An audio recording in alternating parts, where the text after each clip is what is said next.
Hello everyone. एक नए topic के साथ एक नए वीडियो में आपका फिर से स्वागत है।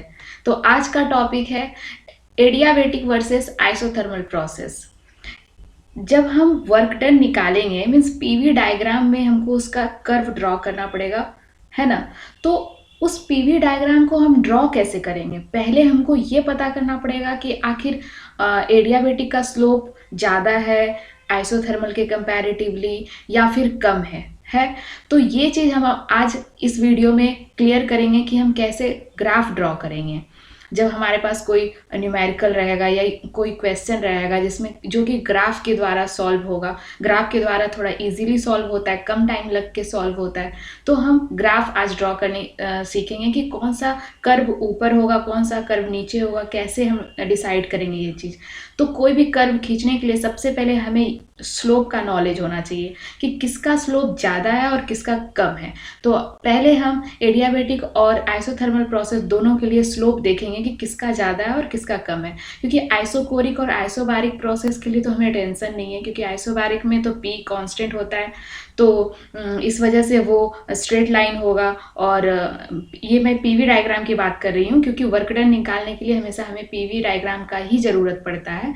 और आइसोकोरिक के लिए वॉल्यूम कांस्टेंट होता है, तो वो वी के अलोंग स्ट्रेट लाइन हो जाएगा। तो प्रॉब्लम हमें एडियाबेटिक और आइसोथर्मल के केस में आता है और पॉलीट्रॉपिक के केस में भी आता है, जो कि हम नीचे भी पॉलीट्रॉपिक का इसी के ये से सॉल्व करेंगे। तो सबसे पहले हम देखते हैं कि स्लोप ऑफ एडियाबेटिक लाइन, ठीक है। तो क्या है कि हम एडियाबेटिक प्रोसेस के लिए हम लोगों के पास क्या है, PV gamma equal to constant, ये तो हम जानते हैं। तो स्लोप निकालने के लिए मतलब स्लोप क्या, पीवी डायग्राम का स्लोप क्या होगा कि del P by del V, यही होगा स्लोप। तो हम डिफ्रेंशिएट करके पीवी गामा इक्वल टू जो कांस्टेंट है इसको डिफ्रेंशिएट करेंगे। तो पहले वी के रिस्पेक्ट में करेंगे, फिर पी के रिस्पेक्ट में करेंगे। तो ये हो गया मेरा डिफ्रेंशिएशन करने के बाद। और इस तरह से हम एक्सप्रेशन निकालेंगे del P by del V के लिए। तो ये मेरे पास एडियाबेटिक के लिए ये एक्सप्रेशन आया। इसी तरह सिमिलरली हम आइसोथर्मल के लिए भी निकालेंगे। तो आइसोथर्मल के लिए मेरे पास क्या है कि पीवी इक्वल टू कांस्टेंट, ये मेरे पास एक्सप्रेशन है। पहले हमारे पास ये इक्वेशन है, क्योंकि आइसोथर्मल प्रोसेस है तो टी कांस्टेंट है, इसीलिए ये पीवी इक्वल टू कांस्टेंट, जो कि हम इसके पिछले वाले वीडियो में डिस्कस कर चुके हैं। तो अगर कोई इस वीडियो को पहली बार देख रहे हैं, इसके पहले वीडियो को नहीं देखे हैं, तो प्लीज़ आप जाके देखिए उस वीडियो को। मैं उस वीडियो का लिंक इसमें इस वीडियो के नीचे लिंक्ड किया हुआ है, तो आप जाके वहाँ से भी देख सकते हैं। तो उसी तरह डिफ्रेंशिएशन सिमिलरली किए आइसोथर्मल केस के लिए भी, पहले वी के रिस्पेक्ट में फिर पी के रिस्पेक्ट में, और यहाँ से हम del P by del V का एक्सप्रेशन निकाले जो कि माइनस पी बाई वी आया, ठीक है। तो अब हम इन दोनों को एक दूसरे के रिस्पेक्ट में लिखेंगे अगर, क्योंकि एडियाबेटिक का एक्सप्रेशन जो मेरे पास आया है वो minus P gamma by V आया है और आइसोथर्मल के लिए माइनस पी बाई वी आया। तो क्या हम इस माइनस पी बाई वी को आइसोथर्मल स्लोप ऑफ आइसोथर्मल से रिप्लेस कर सकते हैं क्या?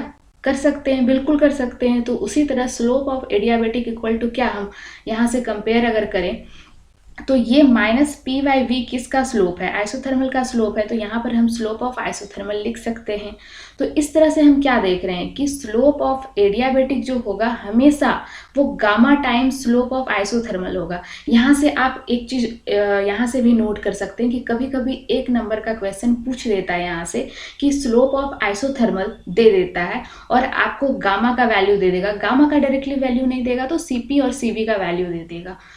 तो वहाँ से हमें जो है एडियाबेटिक का स्लोप निकालने बोला जाता है। तो हम यहाँ से इजीली सॉल्व कर सकते हैं। या फिर इसी का उल्टा क्या हो सकता है कि एडियाबेटिक का स्लोप आपको गिवन रहेगा और आइसोथर्मल का निकालने बोलेगा, तो हम यहाँ से कैलकुलेट कर सकते हैं। एक वो चीज़ मैं बोली कि इस तरह से अगर क्वेश्चन हुआ तो। दूसरा बात, यहाँ हम कंपेयर कर रहे हैं तो हम क्या जानते हैं कि गामा ग्रेटर देन हमेशा 1 होता है, जो कि हम पिछले वीडियो में डिस्कस कर चुके हैं कि gamma will be always greater than 1 होगा। तो इससे क्या है कि गामा अगर ग्रेटर देन 1 है, इसका मतलब क्या हुआ, slope of adiabatic always greater than slope of isothermal. तो यहाँ से हम एक रिलेशन निकाले कि एडियाबेटिक का जो भी स्लोप होगा वो हमेशा greater than slope of isothermal होगा।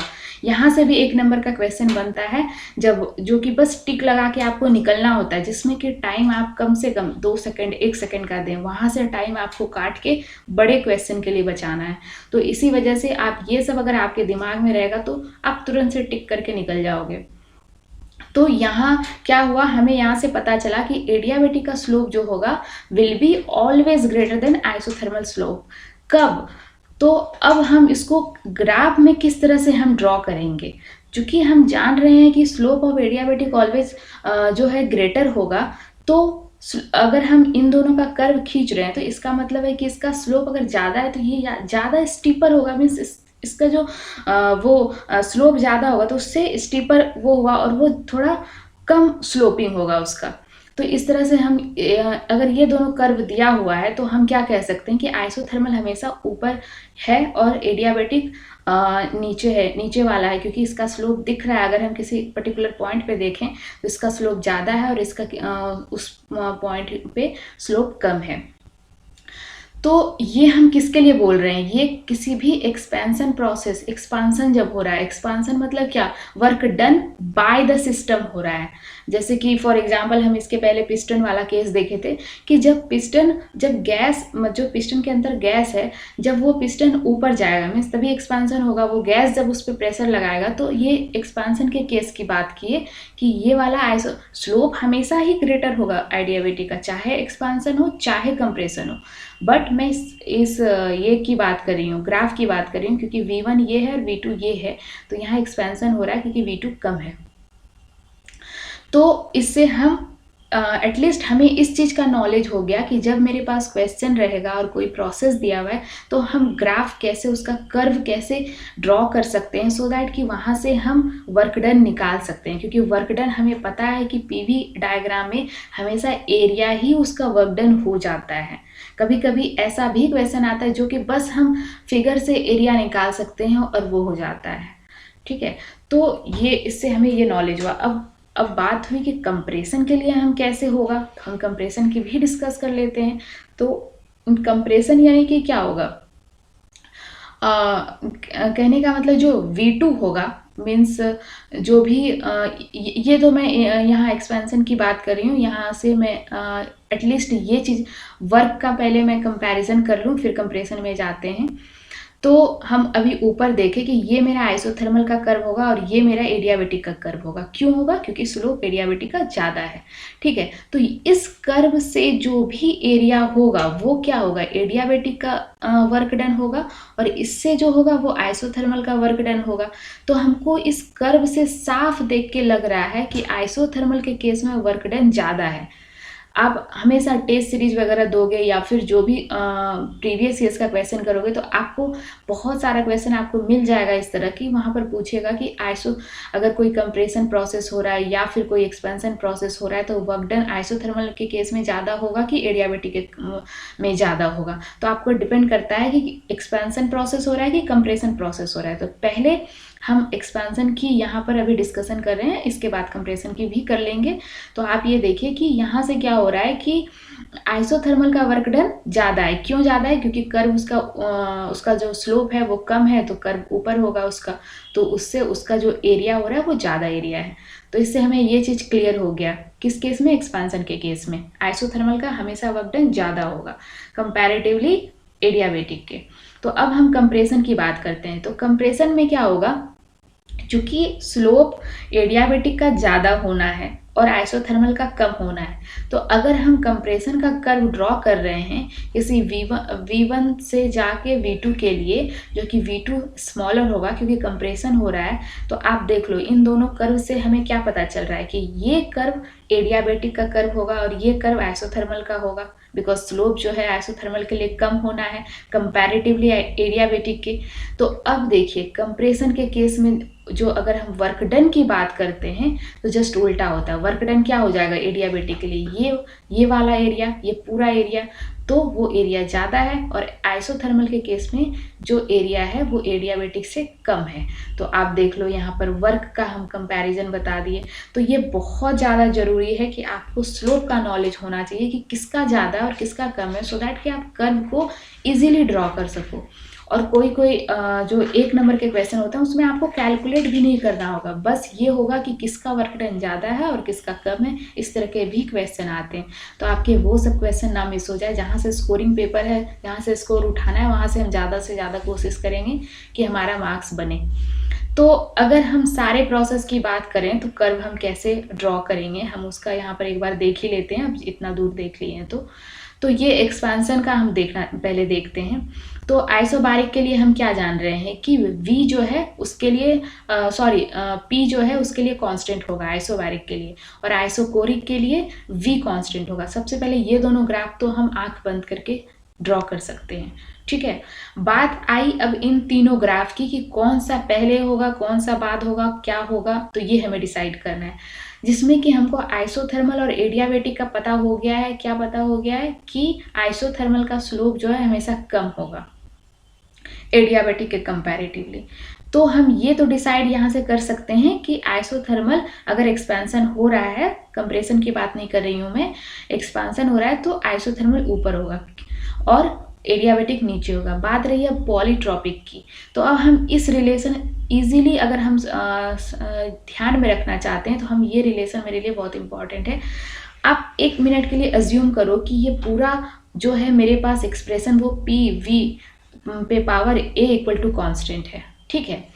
अगर हम इस A का वैल्यू 0 रखते हैं, तो अगर ये A का वैल्यू 0 होता है तो V पे पावर 0 मीन्स इसका वैल्यू 1 हो गया, तो P कांस्टेंट आ गया। इसका मतलब क्या है, ये प्रोसेस क्या हो गया, आइसोबारिक आ गया क्योंकि मेरा P कांस्टेंट हो गया, ठीक है।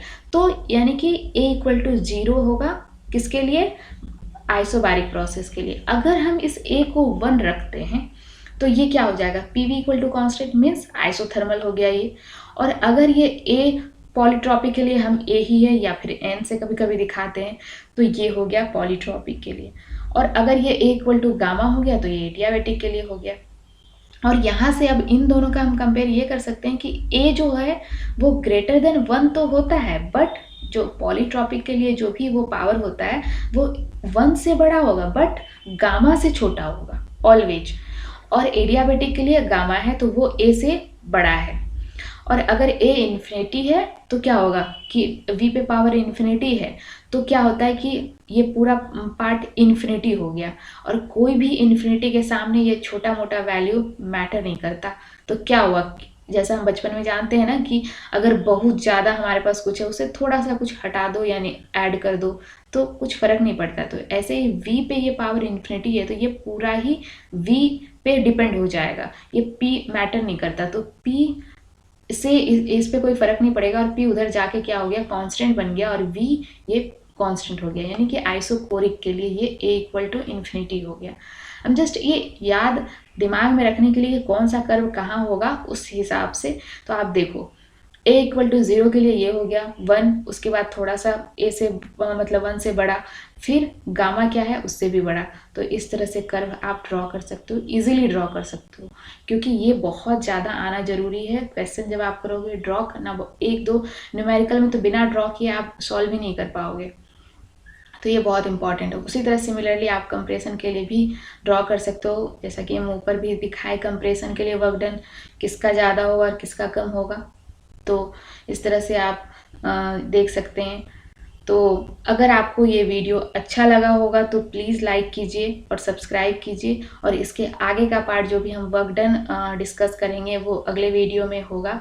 और अगर इसके पिछला वीडियो जो भी नहीं देखें और अचानक से ये वीडियो देख रहे हैं तो प्लीज़ आप जाइए इसके पीछे का वीडियो देखिए, क्योंकि उसको देखिएगा तो आपको ज़्यादा समझ आएगा। ठीक है, प्लीज़ लाइक कीजिए और सब्सक्राइब कीजिए। Thank you.